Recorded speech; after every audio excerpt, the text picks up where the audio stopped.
Hey guys, Trevor Holt here. I'm here today to present my assignment 3, my oral presentation for assignment 3 for history and philosophy of psychology. I chose to do my work on social identity theory, SIT. So the main journal that I used to focus on was Turner, Brown and Taffu in 1979, Social Comparison and Group Interests and In-Group Favoritisms.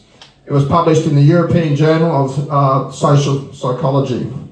So before we get going, I just want to dedicate this presentation to a current campaign I'm working on in regards to creating better outcomes in the National Fire and Eradication Program, which currently contravenes fundamental human rights, private property rights and individual choice to toxic chemical exposure. And I would like to think that we can initiate change through social identity theory.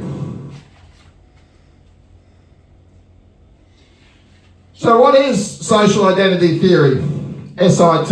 It was developed by Henry Tafel and John Turner in 1979. That's when the article that I'm talking about today was published, and probably a decade prior to that, there was work done by Tafel in this space.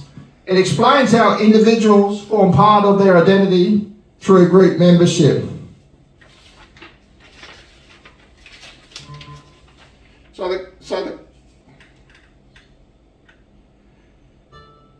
So the core idea is people derive their self-concept from social groups they belong to, leading to in-group behaviourism and out-group discrimination. And under certain circumstances, these can drive social change.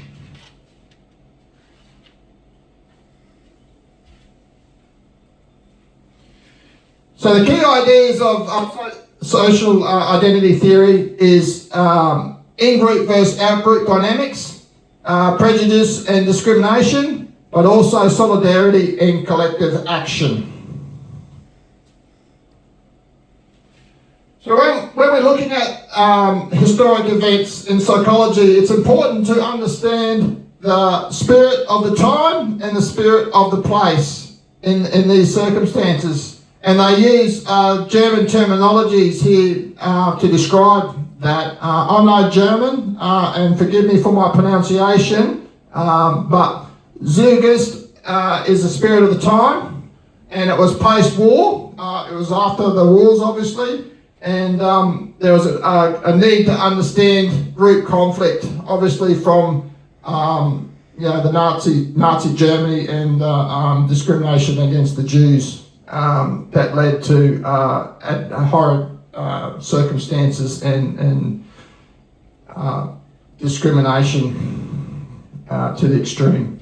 And the spirit of the place, August, is European academic scene, especially in social psychology. So there's a lot of people trying to reflect on what had happened during the war, the horrific events that took place.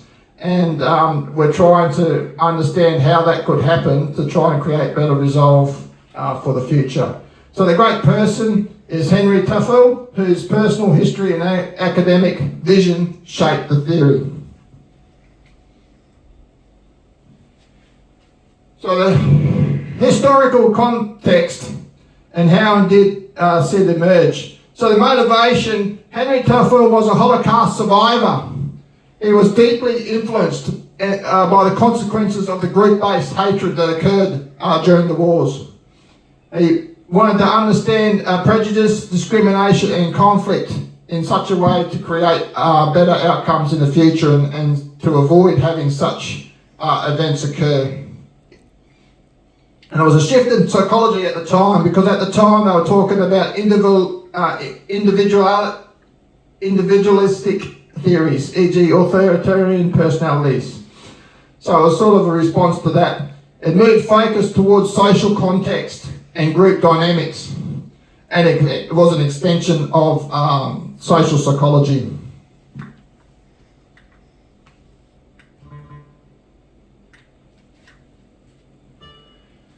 So the linear progression of come from the individual-based models to social identity models and collective action research. It also has links to contact theory and intergroup reconciliation. So the contemporary extension today, this theory is used quite a lot in the social identity model of collective action, SIMCA, and it explains why people protest or resist oppression based on their shared identity. So social identity helps us understand both conflict and cooperation within and between groups.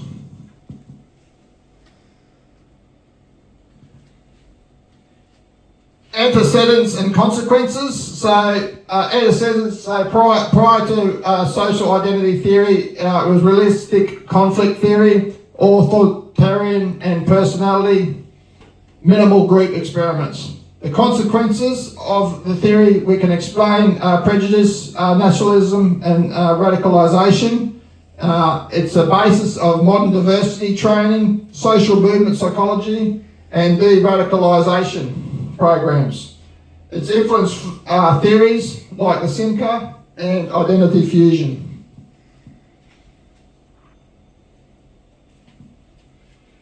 Relationship to frameworks in psychology. So this social identity theory, it rejects behaviourism. So it's not stimulus-based and response-based to stimulus or negative outcomes.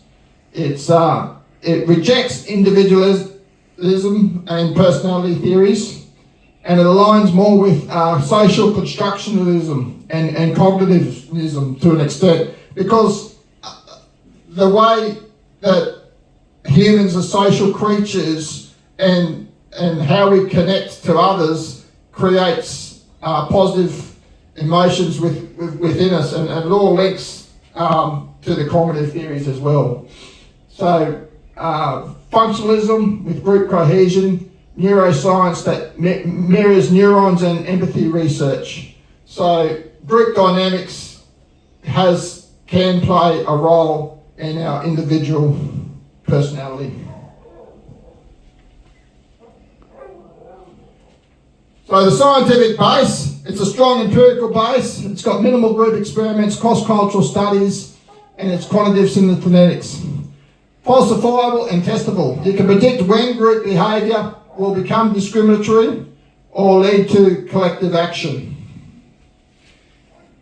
So just quickly wrapping up, it does meet Stonvik's criteria, systematic imperialism, public knowledge and peer-reviewed, testable and falsifiable claims. Ways of knowing, it's experimental with Tavers studies, applied fieldwork on protest, and theoretical synthesis. Current status, it's still highly active. It's used in protest psychology, diversity and inclusions, conflict resolution, radicalisation studies, and it extends into SIMCA, SIMCA, collective action, identity fusion, radicalisation and intergroup contact and reconciliation. So some references, extra references I've got here, obviously the original, Turner, Brown and Tafu, social comparisons and group interest in group favoritism, that was published in the European Journal of Social Psychology. But we got another one here by Dumont, a citation analysis of Henry Tuffel's work on integrated relations. Stanvik, the balance in psychology research that helped us determine its scientific relevance. And there's some modern ones by Zoman, Postman and Spears. Anyway guys, I better wrap it up now. Thanks very much for listening, and I hope you got a little bit of insight into social identity theory. Thank you. Bye.